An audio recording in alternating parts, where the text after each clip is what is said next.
सांगलीच्या जतमधील अभियंता आत्महत्या प्रकरणावरून आता आरोप प्रत्यारोप सुरू झाले असून भाजपा आमदार गोपीचंद पडळकर यांच्याकडून जयंत पाटलांवर खालच्या पातळीवर टीका करण्यात आली आहे।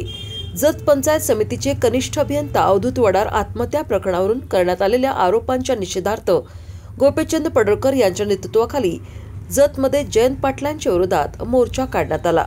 इथले 2-4 कॉन्ट्रॅक्टर होते, इथला एक पंचायत समितीतला कर्मचारी होता, त्यांनी हे सगळं गणित या इथल्या माझ्या आमदारांना सांगितलं। माझे आमदार बसून त्यांनी तो राजारामचा पोरगा त्याला फोन केला। त्याला फोन केल्यानंतर सांगितलं की असं असं एक वडार साहेबांची आत्महत्या झाली आहे आणि मग आपण काय करायचं। तो म्हणला गोपीचंद पडळकरचं नाव घ्या। हा म्हणला त्यांचं नाव मला घेता येणार नाही। तर तो म्हणला ठीक आहे, मी माझ्या ईश्वरपूरचा आहे, मी त्यांच्या घरनं फिल्डिंग लावतो। हा कोण म्हणतोय? राजारामचा पोरगा म्हणतोय। बर विषय काय आम्हाला माहितच नाही ना। तर राजारामच्या पोराला हे कळायला पाहिजे, 35 वर्ष तो आमदार आहे, एका आमदाराचं ज्युनियर इंजिनियरकडे काम काय असतं। एवढी जर ह्याला अक्कल नसेल तर यानं महाराष्ट्र कसा चालवला।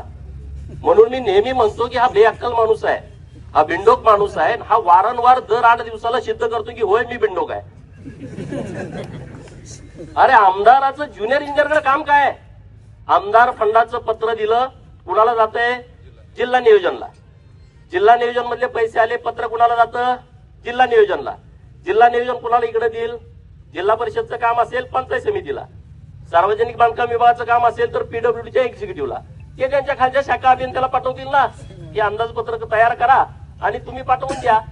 शाखा अभियंत्याचं काम अंदाजपत्रक तयार करणे आणि टेंडर झाल्याच्या नंतर ते काम करून घेणं, त्याची बिलं करणे, याच्या पलीकडे काहीच नाही। त्याचा ना आमदाराचा काही संबंधच येत नाही, काही संबंध येत नाही। ह्याला अक्कल नको। ह्याला काय करायचंय? गोपीचंद पडळकरला बदनाम करायचंय। अरे गोपीचंद पडळकर काय असा तयार झालाय का? असे लय अटॅक घेऊन मी इथं आलोय। 2-2, 3-3 महिने मी अशा प्रकरणामध्ये जेलमध्ये जाऊन आलोय। तुमच्या या प्रस्थापितांच्या सत्ता कारणामध्ये 2-2 महिने जेलमध्ये मी आज पण ते फेस करतो। माझ्यावरती आरोप केले जातात। जतला माणसं पाठवली कशासाठी?